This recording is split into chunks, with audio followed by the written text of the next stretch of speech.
suis Bertrand Kwasi, directeur général d'Invest Congo. Mon histoire avec la filiale Invest Congo remonte il y a 4 ans de cela, depuis fin 2018, début 2019. Donc j'ai rencontré le groupe SK à Paris. Je travaillais dans le groupe au niveau du business développement. Après, j'ai été responsable projet. Et par la suite, le groupe a décidé d'investir au Congo. Et je me suis porté volontaire pour venir travailler au Congo. Donc, et ça a suivi, je suis arrivé au Congo en 2019. Nous avons initié plusieurs projets. Et ensuite, on a atteint le cœur de notre métier qui est les infrastructures, le BTP et l'énergie publique solaire. J'ai atterri pour la première fois à Kinshasa, je me rappelle très bien, c'était en mars 2019. Et nous avons travaillé avec le groupe et plusieurs équipes là. Et ensuite, nous sommes venus dans le Haut-Katanga où on a vu qu'il y avait encore plusieurs opportunités. Donc du coup, on s'est investi, on s'est donné le maximum pour pouvoir débuter tous ces projets. Aujourd'hui, ces projets sont visibles de tous. Et je pense bien que notre équipe, nous sommes partis d'environ 20 à 25 salariés. Aujourd'hui, nous sommes pratiquement à plus de 200 salariés. Donc nous sommes investis et nous travaillons simultanément sur les deux provinces avec plusieurs projets à la fois. Véritablement, je ne connaissais pas le Congo. Pour moi, c'était déjà l'Afrique. Et partir de l'Europe pour venir en Afrique travailler, pour moi, c'était quelque chose que j'envisageais, mais je n'avais pas pensé à cette opportunité. Je suis arrivé au Congo. Le Congo m'a plu. J'ai vu Kinshasa, ensuite Lubumbashi par la suite. Et l'appréhension par rapport aux différentes personnes, les collaborateurs que j'ai rencontrés, pour moi, il y a plus de chaleur qu'en Europe, certes, mais tout se passe bien ici également. Donc, retourner en Europe pour aller travailler, ça ne fait plus partie de mes priorités. Pour moi, le Congo, l'Afrique, j'aime travailler en Afrique, donc le Congo, ça a été une opportunité pour moi. Et je pense y rester pendant longtemps. J'ai étudié en Afrique, j'avais un master avant d'aller en Europe. Je travaillais à la Banque africaine de développement. Ensuite, quand je suis arrivé en Europe, vous savez, après avoir travaillé quelques années, j'étais obligé aussi également de me conformer aux réalités de l'Europe. Donc je me suis inscrit, j'ai fait deux masters à Paris. Donc j'ai fait Assas, un master en économie numérique. Ensuite, j'ai fait un second master en expertise économique, toujours à Assas. Et par la suite, j'ai commencé à faire des stages, travailler un tout petit peu à Paris. Et puis ensuite, en Italie, j'ai travaillé dans une boîte de communication aussi également. Et puis, je suis revenu sur Paris parce que j'aimais beaucoup plus Paris. J'ai eu un projet sur lequel je travaillais avec des professeurs d'université. J'ai été en Centrafrique, mais seulement en mission. Quand je suis revenu de la Centrafrique, j'ai rencontré ce groupe SK Global avec des professeurs d'université que je connaissais. Je suis rapproché de ce groupe et puis j'ai commencé un véritable travail avec ce groupe. En fait, je le dis toujours à mes collaborateurs, ingénieurs, responsables techniques sur les différents projets sur lesquels on travaille, que c'était quelque chose de nouveau pour moi, mais j'ai appris très vite, je me suis documenté aussi parallèlement pour les challenger aussi également, parce que être à un niveau intellectuel, bac plus 5, bac plus 6, à un moment donné, peu importe le domaine d'activité dans lequel on s'imprègne, on se documente pour pouvoir challenger ceux qui sont sur le terrain, qui maîtrisent le domaine d'activité. Donc aujourd'hui, avec Google, avec YouTube, on peut apprendre beaucoup de choses. Donc le BTP, c'est vrai que c'était un nouveau challenge pour moi, mais en même temps, aujourd'hui c'est quelque chose de nouveau, j'ai appris pratiquement. Je connais toutes les phases de réalisation d'un chantier, d'une route, et aujourd'hui il n'y a pas quelque chose de nouveau que je ne sais pas dans le BTP. Pas que je suis en train de me lancer des fleurs, mais auprès de ces ingénieurs, j'ai appris beaucoup et aujourd'hui, je sais discuter avec eux sur certaines pratiques parce que je l'ai vu pendant ces 3 dernières années, je l'ai vu pratiquer et donc il n'y a pas quelque chose que je ne sais pas. Certes, je continue d'apprendre dans ce métier que j'aime, mais c'était pour moi une rencontre avec un nouveau secteur d'activité dans lequel je me plais. Et je me plais et je m'épanouis aussi également dans ce travail. D'abord, d'entrée de jeu, dit que je suis africain, donc pour moi, je vois mes collaborateurs d'entrée de jeu comme des frères. C'est pas la même chose comme en Europe, on finit de travailler, on ne se voit plus, on ne se voit qu'au travail. Mais ici, la ville, elle est pas aussi grande que cela, mais bon, on se rencontre en ville, en dehors des heures de travail, et on communique parfaitement très bien. Et sur le lieu de travail, c'est une franche collaboration. Également sur le chantier, quand j'arrive sur un chantier, je suis épanoui par les différents collaborateurs qui travaillent sur un chantier. Quand j'arrive, le DG est là.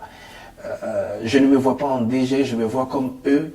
Donc tout le respect qu'ils vont utiliser pour venir vers moi, c'est pas ce que je fais. Je fais dans le sens inverse, comme si également, il y a longtemps qu'on travaille ensemble, il y a longtemps qu'on fait les mêmes choses. Donc pour moi, je fais pas des distinctions entre le niveau hiérarchique dans lequel nous travaillons. Et les collaborateurs au chantier comme au bureau, c'est plus qu'une famille, parce qu'au-delà, nous avons de grands groupes WhatsApp sur lesquels nous échangeons. Donc du coup, au-delà des aspects travail, il peut y avoir des problèmes de famille, chacun peut avoir un problème de famille et tous ont le numéro du DG, ils peuvent appeler le DG quand ils veulent. Donc j'échange avec eux et personnellement, chacun peut me donner sa situation, ce que je peux résoudre. Personnellement, je le fais, ce que c'est l'entreprise ou dans le cas où c'est l'entreprise qui doit prendre une décision, je convoque une réunion du comité de direction et ensemble on partage avec ce dernier comment est-ce qu'on peut l'accompagner et voilà ce qu'on fait au quotidien. En fait, c'est qu'au Congo, ici également, c'est quelque chose qui m'a beaucoup plu. Les hommes, facilement, on les appelle papa et les femmes, on dit maman. Donc, du coup, quand j'entends papa, déjà, l'affection, déjà y est. Donc, c'est l'approche, déjà, c'est déjà très familier et j'écoute facilement. Même si tu as envie de courir, tu es obligé de l'écouter et puis quand tu l'écoutes, effectivement, nous sommes tous dotés de beaucoup de sensibilité. Donc, voilà, on essaie de comprendre et puis agir comme il le faut pour que le collaborateur soit soulagé. Nous sommes en train de faire une route où il y a plusieurs voies perpendiculaires qui sont à ces différentes voies. Donc chaque population nous approche. Est-ce que vous allez toucher à notre voie parce que notre voie aussi est dégradée? Est-ce que vous pouvez faire quelque chose? Heureusement pour nous, sur certains trajets, effectivement, ces projets font partie de notre projet. Donc on revient vers eux pour leur dire qu'effectivement, dans 2 à 3 mois, on sera sur leur trajet, donc c'est un soulagement pour eux. Ils veulent généralement qu'on commence par eux, mais bon, on essaie de faire ce qu'on peut. Moi, généralement, je passe parce que durant la semaine, il y a trop de circulation. Donc, moi, les samedis après-midi, les dimanches, je fais moi-même le tour des chantiers, là où c'est déjà bien fait. Et je suis satisfait, je suis content. Je ne sais pas, j'ai dit, mais en combien de temps? Je sais comment on a commencé. C'était difficile au début, on tâtonnait. Mais aujourd'hui, tout se passe comme si nous sommes de grands professionnels, qu'il y a 20 ans qu'on fait ce travail, alors qu'on n'a pas plus de 20 ans. Donc aujourd'hui, je pense qu'on a réussi à connaître le métier, on a maîtrisé le métier, on le fait super bien. Nous sommes aussi également encouragés par des entreprises qui sont en place il y a longtemps aussi également. C'est vrai que entre directeurs, entre responsables, on se parle. Donc on échange très bien. J'échange avec différents directeurs de sociétés. Et donc pour moi, c'est une satisfaction. Invest Congo, certes, est sur le territoire il y a environ 3 à 4 ans. Donc du coup, le travail qu'ils sont en train d'exécuter aujourd'hui, c'est le même travail que font les entreprises qui ont déjà 100 ans, qui sont sur le territoire. Donc pour nous, c'est un challenge pour nous, mais on réussit à faire face à ces différents challenges. Je suis arrivé de Paris, mais lorsque j'ai commencé à travailler avec les collaborateurs sur place, je me suis rendu compte qu'il y avait assez de compétences ici. Aujourd'hui, quand je prends l'exemple sur nos chantiers sur lesquels nous travaillons ici à Lubumbashi, nous avons détecté assez de compétences et ça nous a permis d'essayer de réorganiser un peu, puisqu'on travaille également au niveau du Lonaba, de changer un peu les profils, parce que ce qu'on a détecté ici, tout se passe très bien, donc on essaie de faire du mixage pour pouvoir apporter un plus sur d'autres chantiers. Certes, à mon niveau, en tant que directeur général, j'ai assez de collaborateurs qui ont gravi, qui ont de grandes compétences, et par conséquent, ce n'est pas forcément le DG Bertrand qu'on verra à tout moment.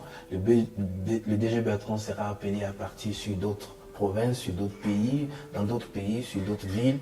Et puis ensuite, les collaborateurs compétents qu'on a sur place pourront continuer également à gérer l'opération sur place.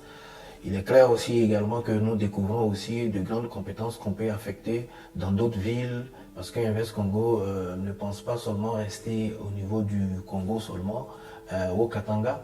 Nous pensons également nous déployer dans d'autres provinces, parce que nous savons que le Congo, il y a plusieurs provinces, d'autres provinces là où le besoin se fait sentir également. Donc nous allons nous déployer aussi également là-bas, et nous allons partir avec ces compétences-là. Et donc d'autres compétences en interne sont appelées à remonter. Donc pour nous, aujourd'hui nous sommes au Congo, demain nous pouvons être en Centrafrique, là où nous avons déjà un pied. Donc pour déployer les activités là-bas, le groupe peut décider que ça soit une équipe qui a réussi sur un projet qui se déploie en Centrafrique. Nous allons nous déployer également au Cameroun. Donc effectivement, l'équipe restreinte dirigeante en ce moment ne va pas rester que cette petite équipe restreinte, donc elle va continuer à s'agrandir. Donc toutes les formations, tous ceux qui montent en compétence sont appelés à aller sur de nouveaux projets, dans de nouveaux pays et continuer l'œuvre que Invest Congo a déjà entamée au Congo. Et mes collaborateurs directs au niveau des finances, qui sont des jeunes gens très compétents, que j'apprécie beaucoup. Vous avez M. Popol, qui est un comptable au niveau de notre structure. M. Jackson également, qui est aussi comptable. Ensuite, leur patron, le responsable financier, M. Grace Moulouza, qui est un de mes proches collaborateurs avec qui je travaille à tout moment. Il n'y a pas d'heure de travail entre nous. Donc, je pense bien que M. Grace, il est au sein de l'entreprise, ça fait plus d'1 an. Donc, il est arrivé chez nous à partir d'un cabinet comptable que tout le monde connaît très bien, KPMG. Et après l'entretien, c'est un profil que j'ai admiré. Mais dans le travail aussi également, il est fait correctement. Il ne se plaint pas. Vous savez, le DG, il crie quand il n'est pas content, mais il a toujours été accessible, il a toujours été là pour le travail. Il n'a pas d'heure de travail comme le DG. On est toujours en parfaite collaboration. Je passe sur le chantier en fin de service pour pouvoir saluer mes équipes. Là, vous voyez qu'il n'y a pas du monde parce que tout le monde est en train de rentrer à la base pour signer la fin du travail. Je tiens à féliciter M. José. Il est le dernier recrue en termes d'opérateur ici sur le chantier, mais il est polyvalent, il travaille sur tous les engins et jusqu'au dernier instant du chantier, il est toujours présent. Donc c'est quelqu'un à féliciter. Il travaille très bien sous la coupole quand même de notre grand conducteur de travaux, M. Massamba, qui a piloté tout le travail de 400 mètres et Kassapa aussi également. Franchement, le travail s'est bien passé ici. Nous sommes au dernier travail qui est en train de se faire ici. Il reste seulement la couche d'imprégnation et la pose des enrobés. Donc franchement, ingénieur, félicitations pour le travail que vous avez fait. Nous, ça nous fait énormément plaisir de voir un travail fini. Et puis ici, on connaît l'université. Je pense que toute l'université apprécie. On a été approché par des professeurs d'université qui nous ont dit « c'est un travail excellent que vous avez fait ». Vraiment, merci beaucoup. C'est l'homme du chantier au niveau de Lumumbashi. C'est vrai, il est en civil aujourd'hui parce qu'il était beaucoup administratif au bureau aujourd'hui. Donc c'est lui qui a piloté tous ces travaux. Il a bien fait avec ses équipes. Et donc franchement, on félicite l'ingénieur Roger pour le travail abattu sur Lumumbashi et les 400 mètres et également sur Kassapa d'ordre général. C'est le responsable des ressources humaines. Donc comme on sera tout à l'heure à la base, on va vous le présenter officiellement avec toutes les équipes. On est venu en fin de service pour pouvoir avoir un véritable échange avec vous. Donc voilà. En tout cas, félicitations. Merci. Vous travaillez très bien, on est fiers de vous. Anissé, ça va? Okay.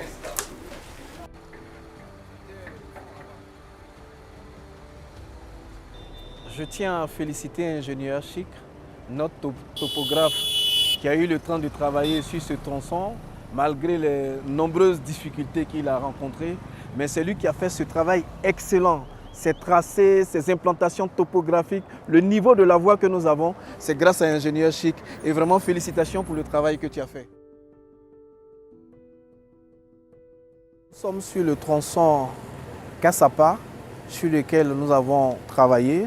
Nous avons commencé le travail en saison pluvieuse, mais nous nous sommes battus, nous sommes en saison sèche pour pouvoir achever les travaux au niveau de ce tronçon qui fait environ 5,8 km.